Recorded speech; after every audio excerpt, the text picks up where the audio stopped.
Well, hello everyone, and welcome to our webinar on engineering careers. I'm Cassie Barlow, the president of the Strategic Ohio Council for Higher Education, and I want to thank the Ohio College Tech Prep organization for partnering with us on this initiative to be able to bring these webinars to students and teachers across Ohio. And I also want to thank Nick Palmer, who's here with us today. He is going to share his career in electrical engineering with us, and he works for Caney Aerospace. So Nick, thank you so much for joining us today. Of course. Thank you, Cassie. I'm excited. All righty, well, let's dive in. Let's ask some questions. So tell us a little bit about your job as an electrical engineer, and how does your job relate to the success of your company? Yeah, so like you said, I am an electrical engineer, and I work for a Caney Aerospace is a smaller company. It's just right around 100 people. And so one of the benefits of working for a smaller company, especially an engineering company, as an engineer, is your impact is felt pretty early on and pretty consistently, which in contrast to say working for a larger company, your work, it's still valuable. However, you don't necessarily see the results immediately. So in my instance, I work in the research and commercialization office here, where we do both research and reverse engineering work. And so the way that we are paid for our work, as I complete certain tasks for our customers, we are immediately paid for those. So each engineer in our company generally will own a project and will then see kind of the results from their customer pretty immediately. So my work directly affects at least the sales side of my company, pretty consistently month to month, putting in about 2 to 3 deliverables a month for different projects. Especially for a smaller company, the impact is felt pretty significantly. Perfect. So your work is critical to the success of your company, as you know, you've got impact on that every single day, it sounds like. I would say so, for sure. Yeah, we do have manufacturing as well, but it's kind of twofold depending on the company. So for our company, you have manufacturing that's making the baseline, and then you've got engineering doing the top half, and then work that is going to secure manufacturing work down the line. So yes. All righty, perfect. So what does a typical day look like for you then, in your position? Yeah, depending on the day, because I do a lot of research work, it varies significantly. So my company, we like to have multiple projects going on at once. So I try to divvy up my time and my weeks, or my days specifically, to different projects. So one day I might be focusing completely on one project. Another day I might be focusing completely on another project. And then within those days, depending on the phase of the project, will vary my workload. So if we're early on in a project, it's going to be a lot more technical. It's going to be a lot more building hardware, testing hardware, a bit of analysis. If we're more at the middle or end phase, I'll be doing a bit more report writing, or I'll be doing a bit more project management, where you're having to manage your time and your effort outputs. And again, being a smaller company, I don't just operate as an electrical engineer. I do operate as a project manager, and oftentimes, because this office is research and commercialization, I get the joy of also, I don't say that ironically, I do get the joy of working as business development as well. And that is really great because I get say, and I get say in the type of projects I get. I get to be informed about the industries that we actually work in. And I just get experience with more of the company than you would with a larger company. So my day is definitely divvied up more than just engineering work. So time management is critical in this office, but once you get into the groove of things and you get into the groove of your coworkers and what they're going to be working on and how you need to collaborate with them to get other parts done, it's not overwhelming at all. So yeah. All right, so it sounds like there's no standard day, a lot of variety in your day, which that means there's no boring days either. There's lots of variety for you every day. That's very true. No boring days. Absolutely not. I never dread coming to work. Especially like there's no real cycle to it. It's every day you're on your toes, moving around, having to be you have to be mentally on your toes, always ready to switch to something else. So Awesome. And flexible too, it sounds like. flexible for sure, for sure. Flexible and coachable and always learning. Always have to have a student mindset for sure. All right. So how long have you been working for Caney, and how long have you been in engineering in general? Yeah. So that's a fun one. In college, I studied physics and math, and in college I also worked in IT. I did IT since high school. I was in high school doing IT work as well. And so I had the most experience in IT, and then I got hired by Caney in 2017. They had just acquired another company and they needed to do basically a whole IT restructuring. So I was brought on to do that. And I did that in a very structured way and a very thoughtful way. And they really appreciated it. And so then that was kind of my foot in the door when I did finally finish my degree to come back. Engineering wise, I would say my real first introduction to engineering wasn't in college. It was in high school when I did robotics. Second year, my first year after school stuff in high school was football. Played football, and I'm from Georgia. Played football in high school. We went undefeated freshman year. It's great. And then I switched over. I had a friend who was walking through the halls with a robot in his hand, and he knew me from middle school. And he's like, "Follow me, just follow me." Like, and I was like, "Okay, whatever." And he just wanted to hang out that day. And I got lucky he did that because I never left the room. And for 4 years, for 3 more years, I was in robotics. And for the last 2 of them, I was the president of the club. And then we did everything from VEX, BEST, and FRC. So first robotics. And then we also did, in the last year, we did electric vehicle race, so called Electrothon America. So that was probably my first real introduction to engineering. I never called myself an engineer at that time. Obviously, didn't have a degree, never went to school, but and even going through school, never considered myself an engineer. And even now, I still say I'm a student of engineering. You know, while I have a degree, yeah. So that would be my first real introduction to it, and it was much more of a Hogwarts type of feeling back then because there wasn't much structure. You know, it was just figure this problem out and let's get it done and have fun. And I was with my friends, and we would be in robotics, and then when robotics would end, we'd go get pizza, and then maybe if it was the weekend, we'd sleep over at someone's house. And then if it was before a competition, you'd be working on the robot, you know, that weekend, and it was just this constant cycle, but it never felt like work, and still doesn't feel like work. So That's awesome. Yeah. So that sounds like it was a lot of fun, and definitely it definitely shows the value of those extracurricular and after school activities as well, to just kind of dive in and try it. And there's really no reason why not to just jump in. Absolutely. So you may have hinted at this already, but tell me the one thing that you really love about your job. So I guess it's twofold, right? My job specifically, like what I get to do, my title, that kind of side, and then I would say working with Caney or a small company in general. So number one, engineering wise, I really like the problem solving and the reward you get when you're faced with a task and checking down the list and seeing it finish. We finished up a magnetic gear project actually yesterday. And when we finished the assembly of that, watching it rotate by your hand for the first time, I jumped and screamed. It was over the moon. It was 9 months to that point of just every single day chugging through it, and to see it actually work, I was over the moon. So that feeling I chase every day working in engineering. And then Caney specifically, or a small company, especially in this office, we have 100+ people, but in this office, there's 5 of us.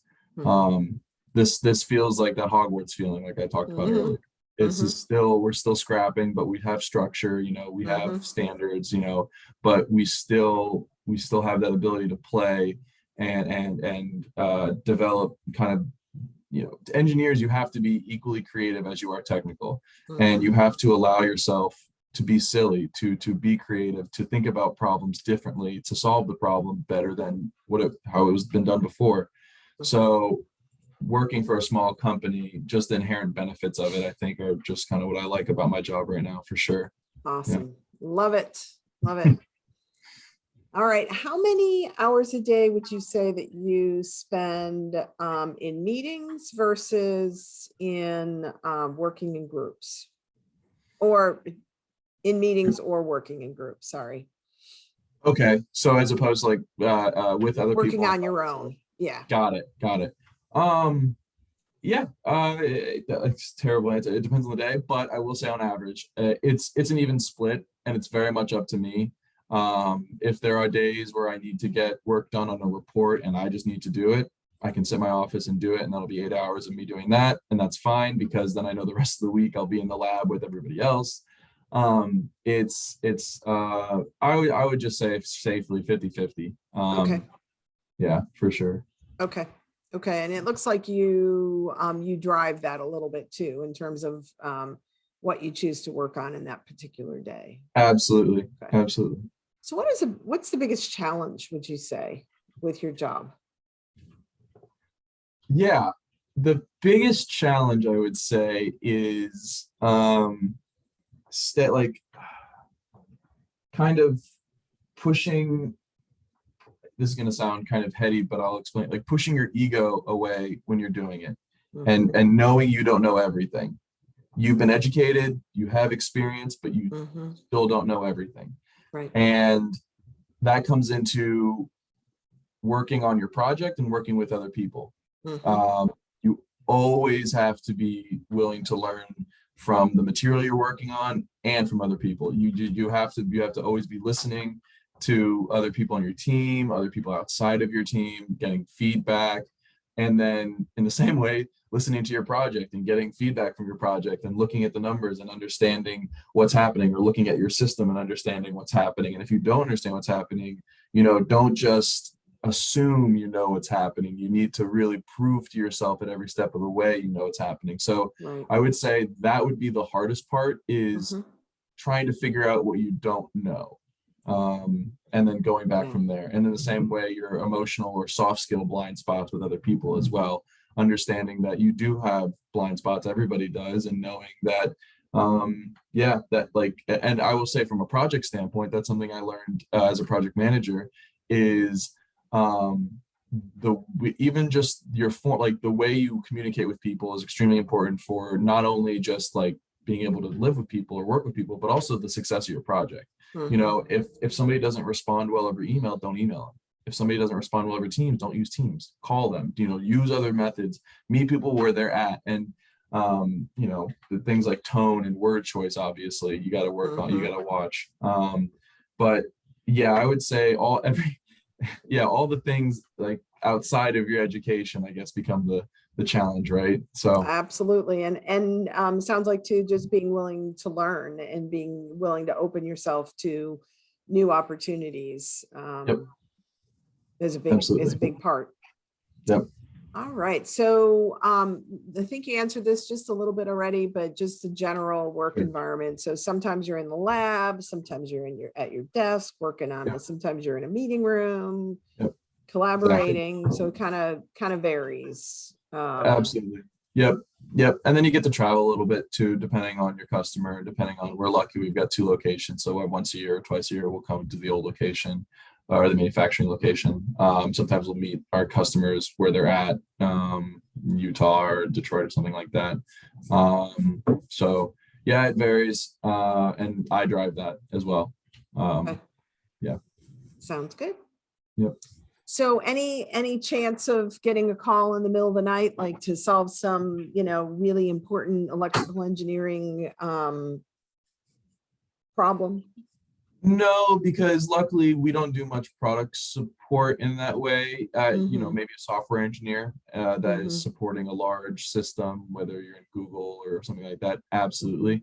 But none of our systems are, while they are mission critical, um, that is not my role in okay, research and development okay. commercialization. But I will say, when it comes to the topic of outside work hour communications with coworkers and problems and things like that.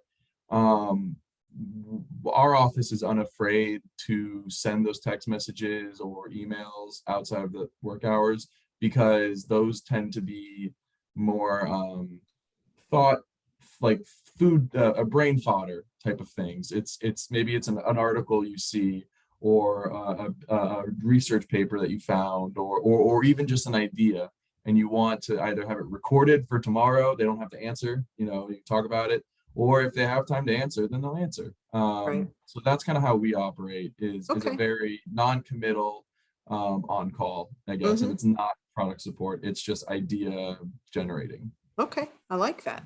I Yeah. like that. All righty. So how, you talked a little bit about your degree, and a Yeah. little bit about your experience as well. Is there anything else that you want to add to that? I mean, what it takes to get to the point that you're at right now. Yeah. Um, the I would say what was most helpful was the out of school experience. Um, you get the degree that you Mhm. need on paper. You do. The quality of that degree is dependent on 50% you and 50% of the professor. Maybe it's a little off there, but still it's a two-way street. Mhm. Um, the students that are doing what they want and are most excited about it and are passionate about what they're doing and um, passionate about their jobs, they're that way because they get involved with it as much as they can. I'm definitely a person that spreads out my hobbies a little bit, but I think that Mhm. helps bring it back in. Um, so so my education was physics and math and sustainability, and I landed in electrical engineering because my undergraduate research, so my secondary, not my like curriculum, but like the stuff I was doing outside of school was electrical based. It was solid state physics, Mm. so device manufacturing. Okay. So I really took a liking to understanding the electrical side of physics, and Mhm. I just was aware of that, and then um, kind of did, and then this is again with the experience thing. I did my own passion projects outside of school, my own little hobbies. A lot of them were electrical and sensor based. There were system level stuff. I built a hydroponic Mhm. garden that used pH sensor and motion, like all these types of things that are more electrical based. And then I also did what is it, a DIY bike trainer. So I took apart Mm. a old treadmill and I attached a bike to it and then read the power off of it and then worked back through to know how much power I was outputting. So Cool. yeah, and all that's to say it's your education feeding your experience. It's hand in Mhm. hand. You can't do the experience without your education, but education also occurs outside of the classroom. It's a feedback loop. Um, so definitely it helps you get a job. It also helps you enjoy your job and get better at your job. Right. Um, yeah. So And it sounds like it's related to your hobby too. So yeah, hobbies. I'm lucky that way for sure. Yeah. So yeah. Very nice. So when you're looking for, if you get a chance to be Mm, part of hiring a new candidate, mhm, what education are you typically looking for? And I know it might, yeah. vary based on the specific role at Caney, but Yeah. what are those types of degrees you're looking for? Definitely. So the way that kind of happens, right, is we get it's again another feedback loop. It's like what projects do we want? What capabilities do we have? And so we kind of go back and forth that way. So if we know we need a lot more, like we know we're struggling with solving mechanical problems or design problems, something like that, then we know we're looking for at least our first baseline is somebody with a mechanical engineering degree or Mhm. somebody with an aerospace degree in structures or something like that. So like the degree I think gives you kind of like a flag in the sand or so a waypoint to go to for people to get them in Mhm. the door. And then beyond that, it's the interview process is looking at um, the quality of honestly, the quality of the resume is a big thing. If it's the resume is low quality, then it seems like, especially because we do reports and deliverables, we don't want our deliverables to look like your No. resume. So, Yeah. so resume quality is part of it, but then also this goes back to what I was saying with the personal. All of us in this office have hobbies and things we like to do outside of the office. So we I'd say 50% of the interview is, tell us about, some of these things that you've seen on the resume, and just talk about some projects. And then we kind of dig in a little bit to, like, what do you do after work? Like, not you don't have to be going personal, but just like, what do you do after work? Do you do anything with Arduinos? Do you like to do anything technical? Do you like to read? Do you write poetry? Just so for us, we look for people who are lights on and passionate. They it can be very easy to kind of just check off the boxes and think you're there. But it's really about, do we want this person in the office with us every day? Because we only have 5 people. So, you got to see them be a every good day. fit. Yeah, you got to be a good fit. And so that's another thing too, where it's like, sometimes it just isn't a fit. They could be an awesome candidate and they could be a really good person, but it just doesn't work with our office, and that happens. So it's definitely that. Education, GPA is, sure, it's important, but it's not everything. Absolutely not everything. It's not a killer. But I would say it's the quality of it. It's the meat of it. What's the person behind the words? What do they like to do on their day off? What do they, can I see myself going a bike ride with this person? Yeah. I like that. Lights on and passion. I'm going to remember that. Yeah, there you go. I love it. I love it. And this kind of relates to this. I mean, the skill that you value most. It sounds like someone who's willing to dive in and be a part of the team. I mean, yeah, and especially like if you're a student, like, if you're coming in as an intern or a co-op, man, like you've gotta be when you're young. And I mean, I'm still young, but when you're in this age of your life, you might have an idea what you want, but until you're really exposed to a lot of things, you really can't be too sure. So you really have to be willing to just dive into something new, especially if you don't know it. Like, ask questions. People don't think people don't think you're an idiot or something like that. If you ask questions, ask 1.5 million questions, because you're still a student, you're still young, you're still learning. Everybody is. And yeah, dive in and just think critically through it. And you think about, and that is definitely it right there, is somebody who's passionate. They do stuff. They can start a project by themselves. They can ask 1.5 million questions along the way and then finish it on time. Like, nice. I mean, nice. You know what I mean? Like, that's really it. So love it. Makes a lot of sense. So let's think about you giving career advice to a student. So there's many students somewhere that are thinking about being electrical engineers. What do you say to them? So no, I'm just kidding. No, it's awesome. No, I would say get as much hands-on learning as possible, especially with electrical engineering. It's very easy, especially nowadays with digital engineering tools. It's very easy, and it benefits the schools a lot to do those things. And it's awesome, but you got to pair it with hands-on stuff. Right. And that all ties back to, I think nowadays it can be difficult for schools to kind of fund hands-on projects or full labs or anything like that. So in any way you can, whether it's finding an actual research lab or going to a club that does something where you can do hands-on, like Rocket Club or programming or something like that, somewhere that has a funding source you can actually do stuff, because it can be difficult to fund your own projects. That's kind of what I'm getting at here is, the last resort is doing it yourself, looking up YouTube videos, doing that kind of stuff. But I would definitely say, like, if you have any basic interest in electrical engineering, learn as much as you can. And because electrical engineering is such a wide field, so it's two-pronged. Learn as much as you can, and then also try to find a mentor early on, or find somebody with industry connection. It could be a third uncle, it could be a neighbor, it could be somebody, but because there is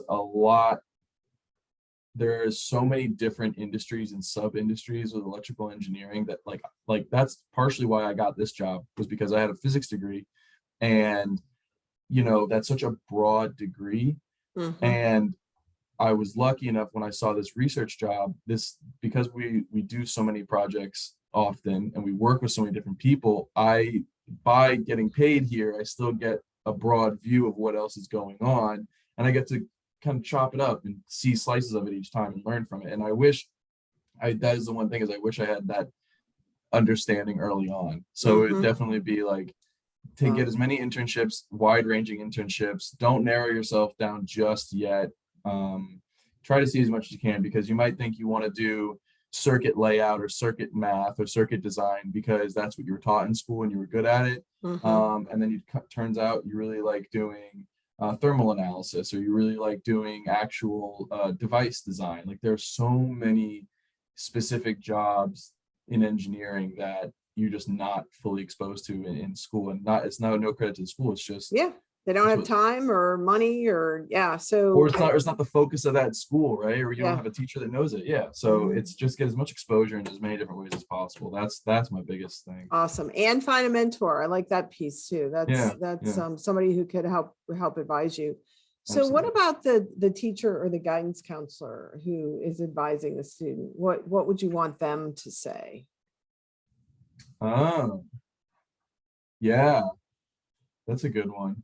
I would say I would hope that they're I don't even know if I want them to say anything more than do things. Like, you like, you know what I mean? Like, Same thing that you just said. Say that. yeah, find a yeah, like connect. I would want them to try to connect students to mentors, or give them some sort of ability to find mentors, or expose them to new things that maybe like if they see what the school offers as like a section of whatever industry, and then try to Mhm. fill in the gaps around. Like Okay. that's how I feel like a counselor should be operating, I suppose. Speaks to a student, what should they say? They say to the student, yeah. Um, really kind of what I said earlier is just oh, and then also like, yeah, don't maybe they'll be operating slightly as like a support person, but like um imposter syndrome is real. Like don't worry, like everyone feels this way. It's okay, it gets better once you're in the Mhm. job for 6 months. It starts going away. Like don't Yep. worry, you're there for a reason. People like Yep. you, that kind of stuff. And a little uh, bit of that is healthy too. A little yeah, bit of oh that for is sure, healthy. for Yep. sure, for sure. I yes, absolutely, absolutely. But yeah, I just helping them find a mentor and let them know that they should be giving them like the breadth of what this student, like they see a kernel in the student, and then kind of try to promote that and promote their interests as best they can. Yeah. Awesome. Sounds good. So what's the typical career path? You start as a recent grad, brand new grad, you step into a basic level engineering job, and Yeah, what are the steps? yeah. So yeah, high school and college, you pick a degree you go through, and depending on your college, then you might have internships, you might have undergraduate research, you might have both. And then from there, I think your career path really kind of starts at say junior to senior year of Mhm. college, Mhm. where you should be taking a study of companies and what it means to work for different companies, not just the names, not just the salaries, but like Mhm. the areas that these people, like these like the cities, and the what do people like the company culture in these places, things like that, like taking those into consideration, because you've got the degree, hopefully you've got the GPA, like you should, now the next fit is like you as a person there. Mhm. So once you get into your first job outside of school, then you know, to be honest, from there, if it becomes a bit of like soul searching, right? Is this do you want to continue to be an engineer your entire life, which is completely fine. You can work your way up through engineering and be a senior engineer, and continue that path. That or and that has its own great benefits and things. You end up, or you become an engineering manager from there. So that changes from doing a lot of analytical work and solving problems to solving different types of problems. You're still Mhm. solving problems, but you're managing people, and you're putting resources on different projects.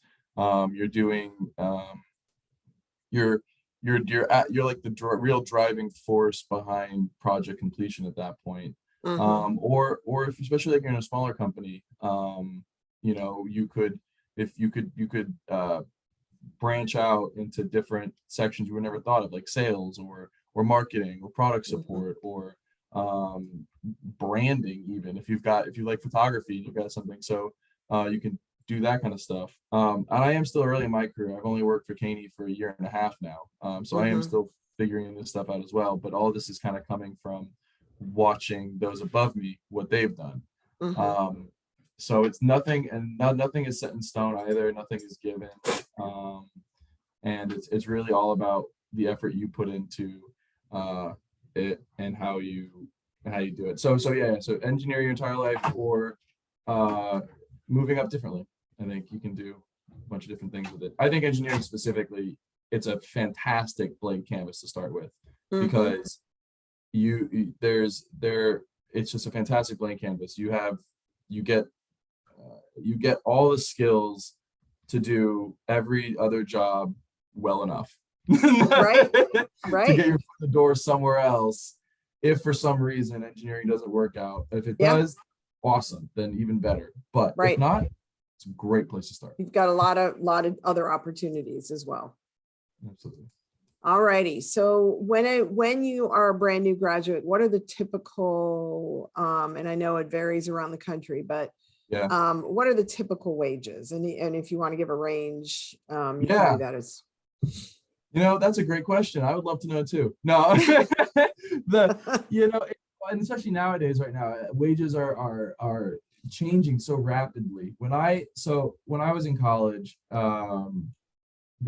were I would say I would give an answer of like out of college, depend so for electrical engineering specifically, um I so what I've seen is like there's a split between like large company and smaller company.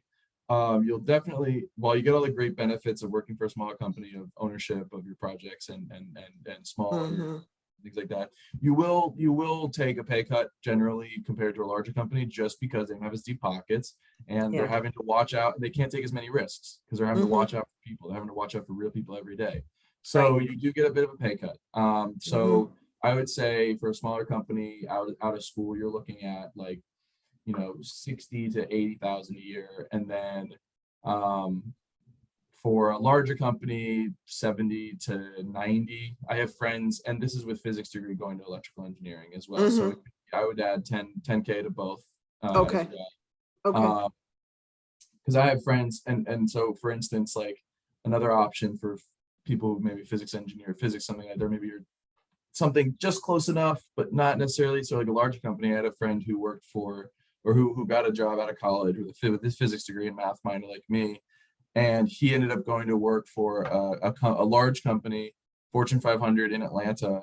And what they did was they paid him, I think it was like something like 95K, but the first 6 months was just going to be um, was just software training. He did one Arduino project, and then he did one Python project, and I guess he just fit the bill really well. And he was a really Wow. sharp guy, but he didn't have a software degree. But he was like, I'm down to learn, and I want to live in Atlanta and this and the other. And they paid first 6 months. They said, that's fine. We don't expect you to turn out anything good for the first 6 months. Just learn. Wow. And they paid him 95K just to do that. So, you know, like I said, engineering is a great blank canvas, and you can look around. But Mhm. that is also a benefit you have of a larger company. And I will say, some smaller companies, though, you have kind of an inverse, right? Mhm. Um, you start lower, you go higher, and then also if it does work out well at a company, and you mix well and you want to stay there, a lot of companies are willing to like meet you where you're at and help pay for school and help if Mhm. you want to go and get a better degree. Yep. They'll do that, or broaden your skill set. So Mhm. yeah. That is a really nice benefit, is education. Yeah, So I asked you a lot of questions. it's okay. What what did I miss? Is there anything that I missed that you would want to um, say to a student? um I would just say that, like, you know, breathe. Breathe. Don't put too much Just, pressure on yourself. yeah, but you know, be hungry, like breathe, be Mhm. hungry, but know, and you know, just had it, breathe, be hungry. It was just, it was, I lost it. I have a horrible tip of the tongue. Uh, Terrible. Uh, yeah. The driving force there is be open to learn as much as you can. Please, please, please do not get siloed in your thoughts this young or anytime, really. Mhm. Yeah, um, Always be open to learning something new. And even if you think it's not what you'd be interested in, or doesn't sound fun, or doesn't sound this or that, it's another tool in your toolbox. It's another line in your resume. It's another memory. It's another part of you, right? Like it's just be open to learning and doing as much as you can. Don't burn yourself out and have fun while you're doing it. Like just awesome. Love it. Love it. cool, cool, cool. Thank you so much, Nick. Really, really appreciate your Yeah. time. Wanted to give another shout out to Ohio College Tech Prep for being a great partner on this project. And thanks to everybody for attending. Great. Thank you, Cassie.